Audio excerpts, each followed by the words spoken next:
Another day, another basketball stories na naman ang pagkukwentuhan natin. At ngayon nga ay pag-uusapan natin ang balitang napakalaking po ng hinihinging kontrata ni Jalen Duren at ang balitang paglipat ni Anthony Davis at LeBron James sa Golden State Warriors.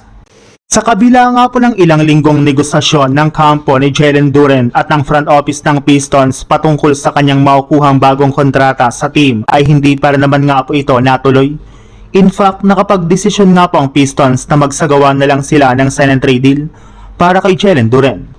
At isa nga po sa mga dahilan bakit napornada ang kanilang usapan dito ay dahil sa laki ng hinihingi na bagong kontrata ni Jalen Duren na nagkakahalaga ng mahigit sa $40 million contract bawat taon o aabot sa 25% ng salary cap ng isang NBA team.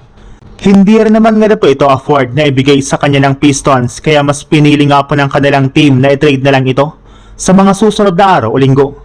Alam naman nga po ninyo na kahit maniging all-star last season si Jalen Duren ay hindi rin naman nga po naging maganda ang kanyang performance pagdating ng playoffs. Kaya medyo nagdadalawang isip nga po ang Pistons kung worth it siyang bigyan ng ganoong kalaking kontrata.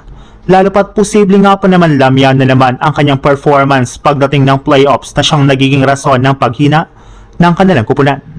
Sa ibang balita naman, kagaya nga po ng napag-usapan natin, since nga po may inamed pang injury sina Jimmy Butler at Moses Moody, ay inaasahan nga po na posibleng hindi sila makapaglaro next season na siyang makakaapekto na naman sa kanilang performance bilang isang team.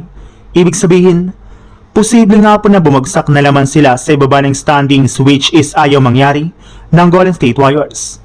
Kaya dahil nga po dyan ay susubukan na nga po ng kanilang front office na maisalba ang kanilang kampanya sa susunod na season. At isa nga po sa mga naisip nilang paraan ay ang posibleng pagkuha pareho kina LeBron James at Anthony Davis para makasama dito si Stephen Curry. At magagawa nga po nila iyan sa pamamagitan ng pag-sign nila kay LeBron James sa isang mid-level contract sa free agency market.